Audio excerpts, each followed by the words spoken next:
असला पाहिजे? देव असला पाहिजे. आम्ही नाताळ सण साजरा करतो.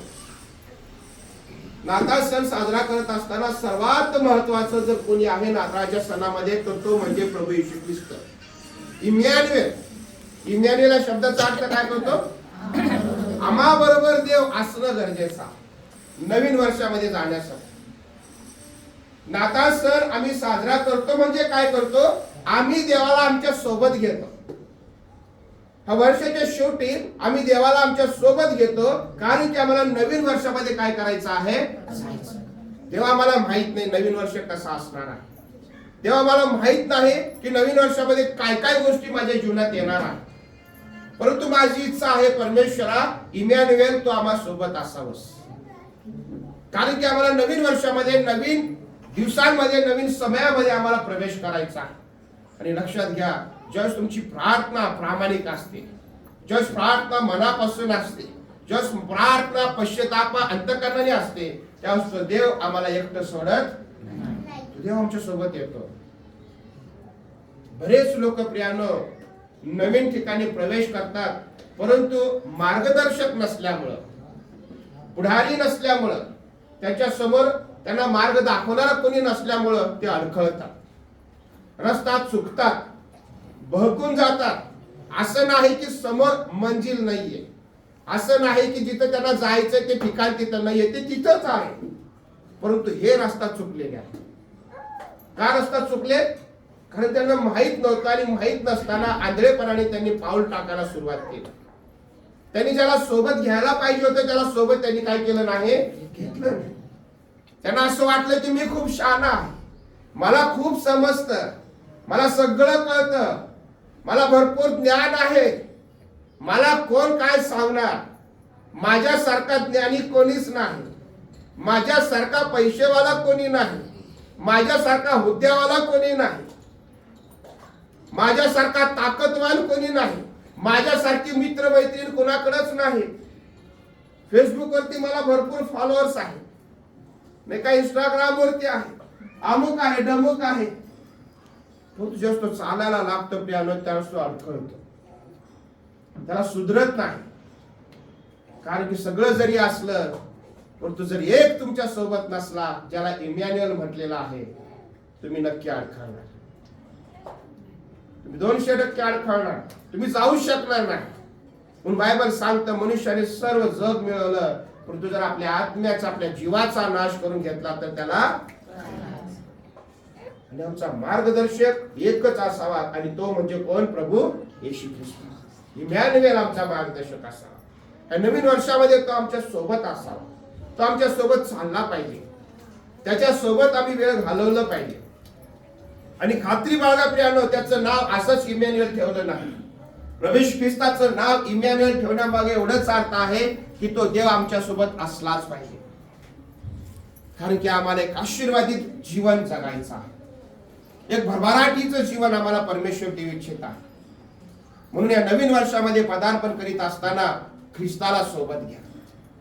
आता नवीनच गोष्ट आम्हाला का पाहिजे? नवीन कशाला म्हणतात आम्हाला कळालं. आम्ही नवीन वर्षामध्ये पदार्पण करतो, पहिल्यांदा जी गोष्ट आमच्या जीवनात येते ते आमच्यासाठी नवीन आहे. मग नवीन कशाला पाहिजे? आम्ही तिला नवीन का म्हणतो? कारण की आम्ही तिचा वापर केलेला नाही, म्हणून ते आमच्यासाठी नवीन आहे. मग काही नवीन गोष्ट माझ्या जीवनात कशासाठी पाहिजे? हा नवीन वर्ष का परमेश्वर मला देत आहे? लक्षात घ्या की ज्यावेळेस आम्ही एखाद्या नवीन गोष्टी आपल्या जीवनामध्ये भर पाडतो. आता मी जर नवीन कपडे घालून या ठिकाणी आलो, नवीन पॅन्ट आणि शर्ट ज्याच्यामध्ये तुम्ही मला कधीच बघितलेलं नाही, असे कपडे जर मी घालून आलो तर तुम्ही बसल्या बसल्या काय विचार कराल? बाळकाईनच नवीन सूट घातलाय, कोणीतरी दिला असेल, बायकोनी घेतला असेल, बायकोला भरपूर पगार आहे, चांगला दिसतोय पण पाळत आला, चांगला ड्रेस, नाहीतर नेहमी तेच घालून येतो ते, आज थोडा बरं दिसतंय. एखादी बाई तेच साडी घालणारी एखाद्या दिवशी जर नवीन साडी घालून आली, आज नवीन साडी छान दिसते का साडी, आपलं खूप लक्ष असतं. एखाद्या स्त्रीने मंगळसूत्र जर नवीन बनवलं, आणि घालून आली चर्च मध्ये. ते मंगळसूत्र असं पुढं नाही का दिसलं पाहिजे, भले बायबल बॅग मध्ये राहत, मंगळसूत्र कुठं राहतं दिसलं पाहिजे. आणि समजा जर विचारलंच नाही कोणी, चर्च संपून गेलं, जेवण संपलं, सगळे घरी गेले आणि मग घरी गेल्यानंतर मग आरशासमोर उभा राहणार आणि बघणार, कोणीच विचारलं नाही बदल होता की काय माहिती होत, कस क्राफ होत काय माहिती, कस काय कोणीच कस काय विचारलं. मग आरशासमोर उभं राहून आपणच बघतो कुठपर्यंत येत होतं, म्हणत मी जाते थोडस अजून खाली म्हणजे दिसा. का आम्हाला का असं वाटतं, कारण ते नवीन आहे, दिसलं पाहिजे. साडी नवीन घातल्यानंतर जर कोणी विचारलं नाही तर त्या नवीन साडीला अर्थ उरत नाही. मंगळसूत्र नवीन घातलं आणि जर कोणी विचारत नाही तर त्या मंगळसूत्रालाही अर्थ उरत नाही. लक्षात घ्या, मी पॅन्ट शर्ट सूट नवीन घातला, कोणी जर माझं कौतुक केलं आणि मला विचारलं नाही तर त्या सूटला सुद्धा काही अर्थ उरत नाही. मग ज्या स्पीड मध्ये आम्ही कपडे काढून फेकतो, अरे बापरे, कोणी विचारू नये फक्त बस. लेकर सुद्धा असे करतात कधी कधी, मला अनुभव आहे. एकाने जर विचारलं नाही लेकरांचे कपडे, पप्पा मी तुम्हाला सांगितलं ते घेऊ नका, मला कोणीच काही बोललं नाही. अरे बेटा नवीनच आहे, आणि नवीन आहे पण कोणी विचारलंच नाही, काय अर्थ आहे नाही विचारलं तर. लोकांच्या लक्षात जर येत नाही तुमचा नवीनपणा, तर मग काय अर्थ आहे त्या नवीनपणाला, त्या नवीन कपड्यांना, त्या नवीन दागिन्यांना. आलं पाहिजे लक्षात, लोकांना दिसलं पाहिजे, लोकांना समजलं पाहिजे की तुमच्यामध्ये काहीतरी नवीन आहे, तुमच्याकडे काहीतरी नवीन आहे. आणि त्या नाविन्याने नवीन कपडे घालल्याने तुम्ही सुंदर दिसत आहात, ते नवीन मंगळसूत्र घातल्याने तुम्ही सुंदर दिसत आहात, नवीन सूट घातल्याने तुम्ही सुंदर दिसत आहात, इतरांपेक्षा उठून दिसत आहात. तेव्हा त्याला अर्थ आहे. परमेश्वर जर नवीन वर्ष तुम्हाला आणि मला देत आहे तर त्या परमेश्वराची इच्छा आहे की आम्ही ह्या नवीन वर्षामध्ये अगदी आध्यात्मिक दृष्टीने सुंदर दिसावे, आमचा स्वभाव बदलावा, आमच्या जीवनामध्ये आध्यात्मिक गोष्टींचा भरणा व्हावा. आमचं बोलणं ज्यावेळेस लोक बघतील नवीन वर्षामध्ये, त्यांना त्याच्यामध्ये नवीन दिसावं काहीतरी. आमची चाल चालवणूक ज्यावेळेस लोक बघतील त्यावेळेस त्यांना काहीतरी नवीन दिसावं. यासाठी परमेश्वर आम्हाला नवीन संधी देतो, यासाठी परमेश्वर आम्हाला नवीन दिवस देतो, यासाठी परमेश्वर आम्हाला नवीन वर्ष देतो. जर त्याच्यामध्ये आमच्या आध्यात्मिक जीवनामध्ये बदल होत नाही, आमचं आध्यात्मिक जीवन मजबूत होत नाही, माझं बायबल रीडिंग वाढत नाही, मी जर प्रति दिवशी पवित्र शास्त्र वाचण्याची सवय माझी जर वाढवत नाही, गीत गाण्याची सवय वाढवत नाही, अभ्यास पवित्र शास्त्राचा अध्ययन करण्याची सवय वाढवत नाही, याचा अर्थ मागच्या वर्षात आणि ह्या वर्षात काही फरक नाही. फक्त तारीख बदलली, नवीन काही नाही. तुमच्या लक्षात येत आहे, फक्त तारीख बदलली, नवीन काही नाही. कधी कधी घरामध्ये काय होतं माहितीये का, भाकर करताना चपाती करताना भाकर करपती, चपाती करपती. मग आमची आई म्हणा किंवा बहीण मला म्हणते की हे तवा चांगलं नाहीये म्हणून भाकर करपते. पप्पा राग होता, अरे काय रोज रोज ही जळकी भाकर खावी लागते, जळकी चपाती खावी लागते. बायको म्हणते मग नवीन तवा आणून द्या. मग बाप एक टाकतो, असं आहे का, नवीन तवा दिल्यावर भाकर चांगली मिळेल, चपाती चांगली मिळेल असं आहे का, हो नवीन द्या ना. मग बघा, मग बिचारा आपल्या कष्टातून एखादा तवा घेऊन येतो, नवीन त्यावर सुद्धा भाकर करपते, चपाती करपते. तवा बदलला तरी सुद्धा तुमचं भाकर बदलली नाही, चपाती बदलली नाही. मग प्रॉब्लेम कुठे आहे, तव्यामध्ये आहे का, बनवणाऱ्यामध्ये आहे. काहीतरी गडबड तुमच्यात आहे. तुम्ही घाई करत असाल किंवा गॅसचा स्टोव्ह जास्त, अग्नी जास्त वाढवत असाल, फ्लेम जास्त वाढवत असाल म्हणून ती भाकर कुठेतरी करत ती कमी कर, म्हणजे भाकर व्यवस्थित होईल. प्रॉब्लेम तव्यामध्ये नाही. नवीन जरी आलं, तुला जर सुधारायचं नाही, तुझ्यामध्ये जर फरक पाडायचा नाही, स्वतःला तुझ्यामध्ये जर शिस्त आणायची नाही तुला, तर तू कोणताही तवा वापर, तुझी भाकर काय होणार? कोणताही तवा वापर, तुझी चपाती, तुझी भाजी काही चांगली होणार नाही. तू जर तुझ्या जीवनामध्ये शिस्त आणली नाही, शिकण्याची आवड धरली नाही, तर तुझ्या स्वयंपाकामध्ये काही फरक होणार नाही. रोज पप्पांची शिव्या खाणार, भावांच्या शिव्या खाणार, रोज जेवण व्यस्त जाणार. एक लक्षात घ्या, परमेश्वर जर आम्हाला नवीन वर्ष देत आहे तर त्या देवाची अपेक्षा आहे. काय अपेक्षा आहे? की आमच्यामध्ये बदल झाला पाहिजे. जर बदल होत नाही, आमचं आध्यात्मिक जीवन जर मजबूत होत नाही, तर प्रियांनो अशी वर्ष येतील आणि जातील. तारखा बदलतील, कॅलेंडर काढू, दुसरा लावू.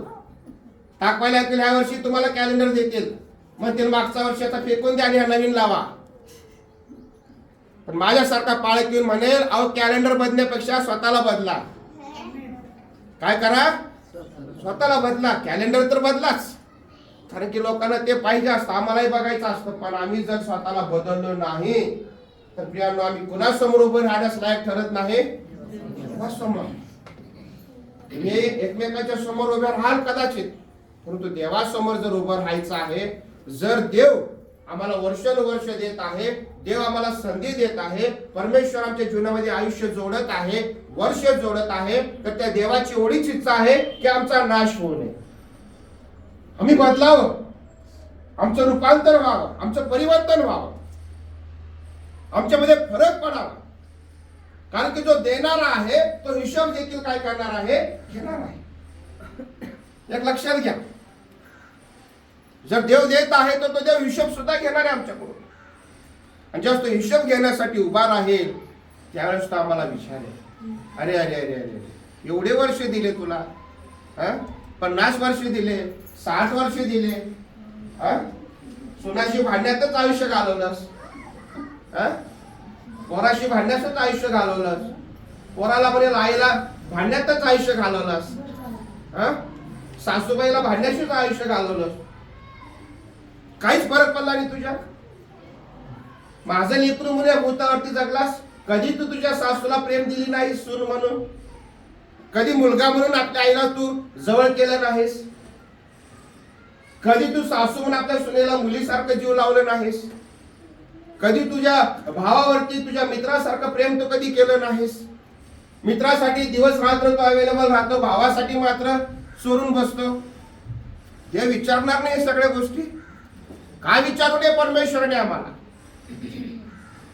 आम्हाला जर परमेश्वर कुटुंब देतो, आई वडील देतो, कुटुंब देतो, परमेश्वर जर आम्हाला सुनबाई देतो, परमेश्वर जर आम्हाला सासूबाई देतो, परमेश्वर जर आम्हाला आई वडील देतो, परमेश्वर जर आम्हाला लेकरं देतो, का त्या परमेश्वराने हिशोब घेऊ नये तुमच्याकडून? परमेश्वर जर आम्हाला हे मंदिर देतो, त्या मंदिरामध्ये आम्ही प्रत्येक शाबादी जर येत नाही, तर का परमेश्वराने आम्हाला विचारू नये? तुझ्या घराच्या जवळ हातेच्या अंतरावरती मी तुझ्यासाठी मंदिर दिलं आणि तू प्रत्येक शाबादी घरामध्ये झोपा काढायचास? तुला लाज वाटली नाही कधी? का विचारू नये परमेश्वराने आम्हाला? मित्रांसोबत फिरायला जातो शाबादाच्या दिवशी, तुला ही गोष्ट कळल्यानंतर सुद्धा तू माझ्यापासून दूर राहतो म्हणजे काय? याचा अर्थ तुला माझी जाणीव नाही, याचा अर्थ तू मला गांभीर्याने घेतलंच नाहीस. मी तुझा निर्माता आहे, ह्या गोष्टीकडे तू दुर्लक्ष केलंस. ज्याला हे कळतं ना प्रियांनो की माझा निर्माता हा परमेश्वर आहे, तो शाबात कधी चुकवत नाही.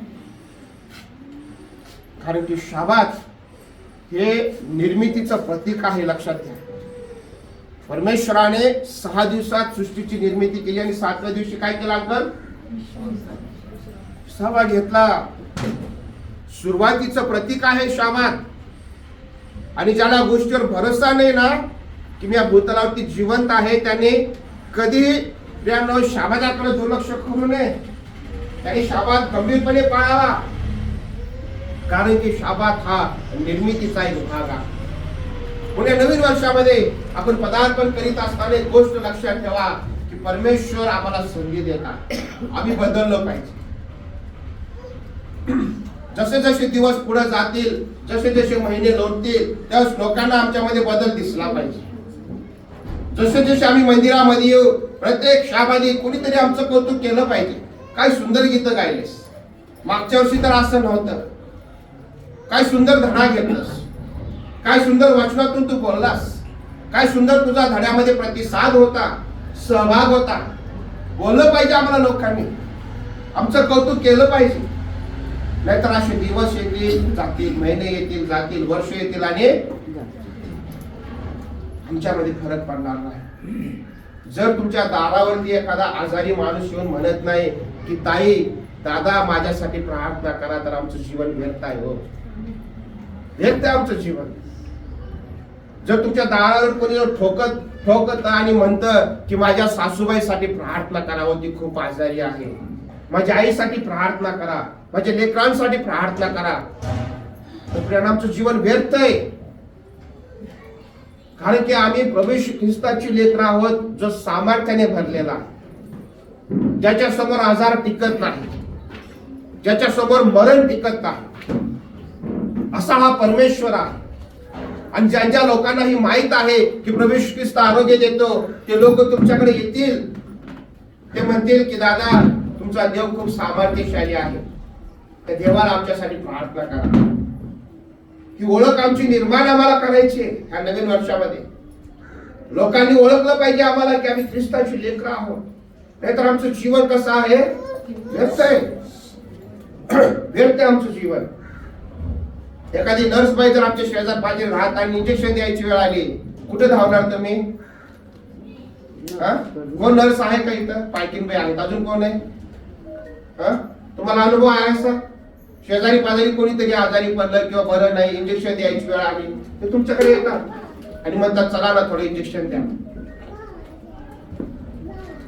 असं ज्यावेळेस लोकांना कळेल की ही व्यक्ती प्रार्थनेने लोकांना बरे करते, त्यांच्या प्रार्थनेने आम्ही बरं होतो, त्यावेळेस लोक तुमच्या दारावरून ठोकतील.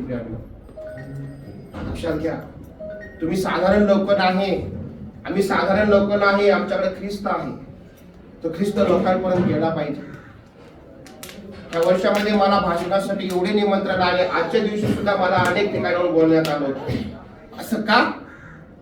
कारण की लोकांना वाटतं मी चांगलं बोलतो, मी थोडस परखड बोलतो, परंतु लोकांना वाटतं की तुम्ही सत्य बोलता म्हणून आमच्या मंडळीत तुम्ही यावं आणि भाषण द्यावं असं वाटतं.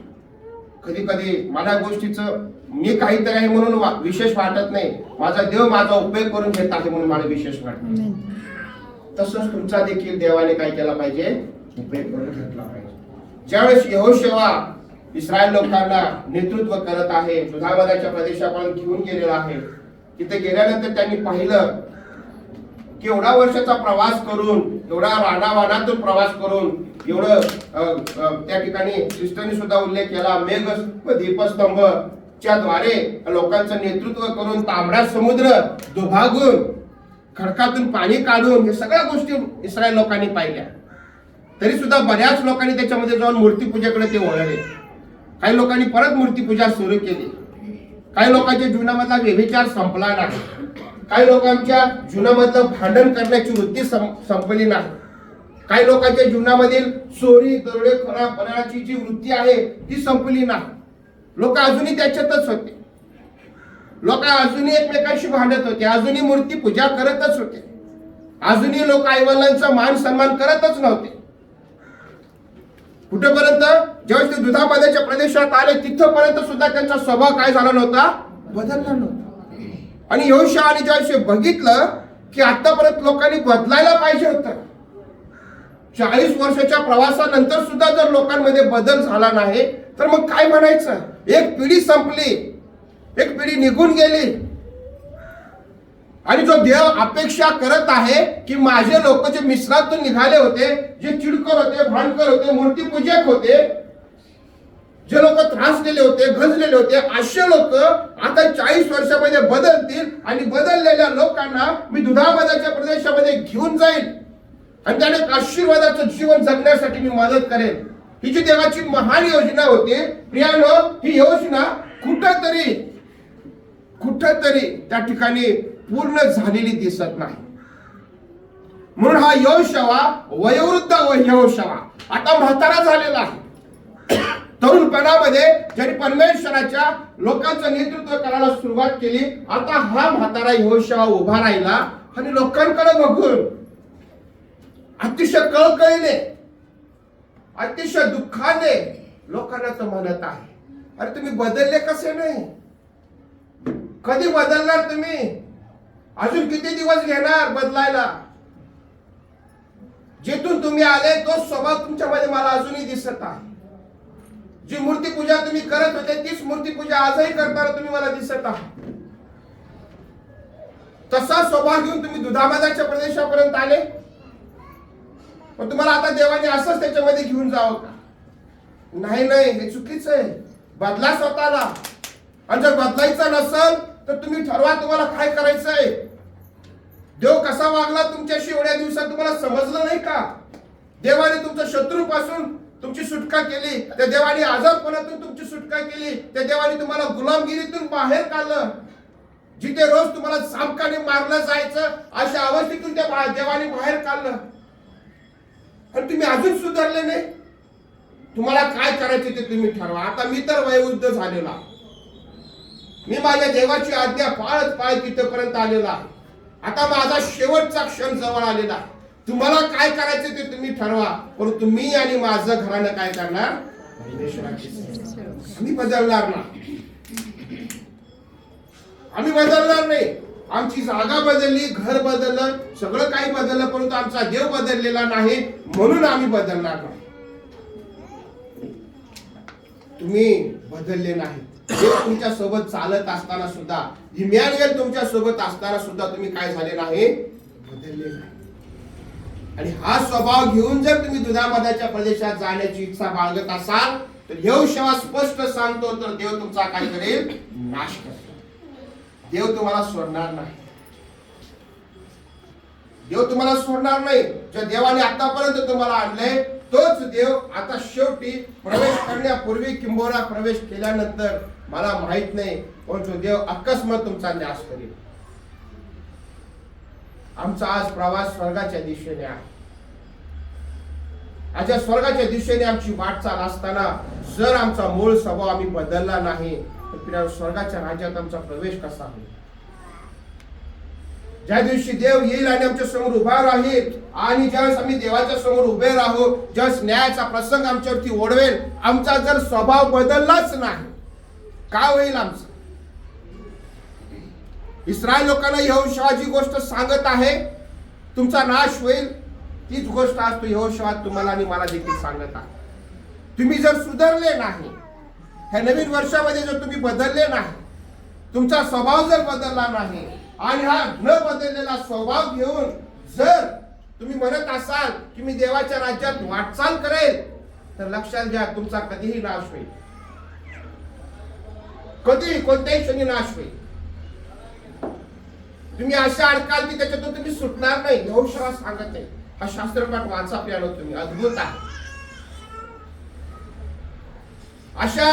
अशा गंभीर गोष्टीमध्ये तुम्ही अडकाल की जिथून तुम्हाला सोडवणारा कोणी राहणार नाही. आम्हाला असं पाहिजे का? देव जर संधी देत आहे तर देवाची इच्छा आहे की आम्ही काय व्हावं? आमच्यामध्ये बदल व्हावा, आमच्यामध्ये सुधारणा व्हावी, आम्ही देवाच्या लेकरांसारखं वागावं, आमचं परिवर्तन व्हावं, आम्ही पश्चाताप करावा, पश्चातापाला योग्य अशी फळं आम्ही द्यावेत, ही देवाची इच्छा आहे. जर ह्या गोष्टी आमच्या जीवनात घडत नसतील प्रियानो, तर आज आम्ही सावध होण्याची काय आहे? गरज आहे. माझ्या घरामध्ये प्रेमाचं वातावरण असलं पाहिजे. माझ्या घरामध्ये ऐक्यतेचं वातावरण असलं पाहिजे. माझ्या घरामध्ये एकमेकांची उणी दोन्ही काढण्याचं वातावरण नको. माझ्या घरामध्ये भांडण नको. माझ्या घरामध्ये वादविवाद नको. माझ्या घरामध्ये सासू सुनामधला वादविवाद नको. माझ्या घरामध्ये मुलगा आणि आई यांच्यामधला वाद नको. माझ्या घरामध्ये बहीण भावांचा वाद नको. कारण हे देवाचं घर आहे, देवाच्या लेकरांचं घर आहे. आणि नवीन वर्षामध्ये प्रियानो परमेश्वर तुम्हाला आणि मला आव्हान करत आहे. आम्ही सुधारलं पाहिजे, कारण की प्रभू ख्रिस्त येण्याचे दिवस काय झालेले आहेत. जसा हा नवीन वर्ष आला तशीच नवीन यरूशलेम देखील स्वर्गातून काय होणार आहे, उतरणार आहे. तुमच्या लक्षात येते, जर नवीन वर्षात आम्हाला घेऊन जाणारा परमेश्वर आहे, तर त्या नवीन यरूशलेममध्ये सुद्धा घेऊन जाणारा कोण आहे, परमेश्वरच आहे. नवीन वर्षामध्ये आम्ही जात नाही, देव घेऊन जातो. कारण की तो नवीन वर्ष कुठून येतो, परमेश्वराकडून येतो. नवीन संधी परमेश्वराकडून येते, नवीन सकाळ परमेश्वराकडून येते आणि त्याच्यात तो देव आम्हाला घेऊन जातो. तशीच ती नवीन यरूशलेम सुद्धा स्वर्गातून उतरणार आहे.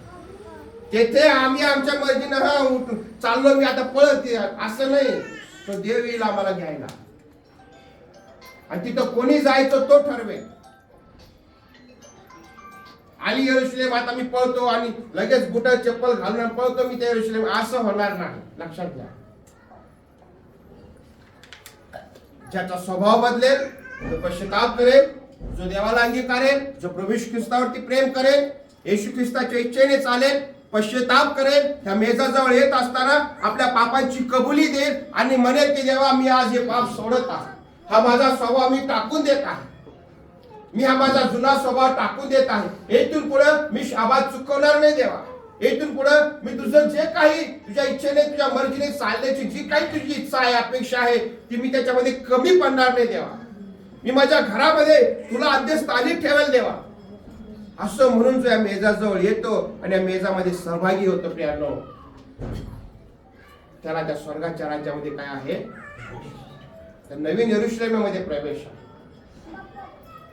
जर देव आज आम्हाला नवीन वर्षामध्ये संधी देत आहे, घेऊन जात आहे, याचा अर्थ अशी आहे की आमची तो तयारी करून घेत आहे. का, तर त्या नवीन यरूशलेममध्ये घेऊन जाण्यासाठी. पण आज आपण सावध होऊया. जसा यहोशुआ म्हणत आहे, तुम्हाला काय करायचं ते तुम्ही ठरवा, मी आणि माझं घरानं परमेश्वराची. इस्रायल लोक उभे राहिले, वडील लोक, सरदार, न्यायाधीश सगळे उभे राहिले यहोशुआच्या समोर आणि ते सगळे म्हणाले, नाही नाही नाही नाही, आम्हाला माहित आहे देवाने आम्हाला वाचवलेला. आता मी जर तुम्हाला उभं केला, विचारलं तुम्हाला देवाने सोडवले का कधी, तुम्ही लगेच म्हणाल हो देवाने सोडवले की मला, देवाने सांभाळले की मला, देवाने मला आरोग्य दिलेलं आहे की. आज जे लेकरू मला घरात घेत नाही, ते लेकरू सुद्धा देवानेच दिले मला. ज्या लेकरासोबत मी आज भांडत आहे, ते लेकरू सुद्धा कोणी दिलं, देवानेच दिले मला. कोणतीच आई असं म्हणणार नाही ते देवाने नाही दिलं, ती आई हेच म्हणणार देवानेच दिलंय. कारण की तिने देवाला मागितलेलं होतं. ते ज्यावेळेस ते लहानसं बाळ ज्यावेळेस आजारी पडलं होतं, हॉस्पिटलमध्ये घेऊन जाण्यापूर्वी त्या बाळासाठी तिने प्रार्थना केलेली. हे विसरणार नाही ती आई, ते बाळ विसरला असेल कदाचित. म्हणून आम्ही या गोष्टी लक्षात ठेवल्या पाहिजे की देव कधीच आम्हाला सोडत नाही, कधीच देव आम्हाला अंतर देत नाही, कधीच तो आमच्यापासून दूर राहत नाही. आज आम्ही कसं वागता, प्रत्येक गोष्टीचा हिशोब देव घेणार. लक्षात घ्या, सोडणार नाही देव. म्हणून नवीन वर्षामध्ये आपण स्वतःला बदलणं खूप गरजेचं आहे प्रियानो. आमच्यामध्ये परिवर्तन झालं पाहिजे. आम्ही पश्चाताप व्यक्त करणारे क्षमेजवळ यावं, देवाजवळ यावं, कारण की त्या देवाला मला आशीर्वादित करायचं. आणि म्हणून यहोशुआ लोकांना जेव्हा म्हणतो तेव्हा लोक म्हणतात की आम्हाला माहित आहे, आमच्याकडे जे काही आहे देवाने दिलं. म्हणून आम्ही देखील काय करू, त्या परमेश्वराचीच काय करू, सेवा करू.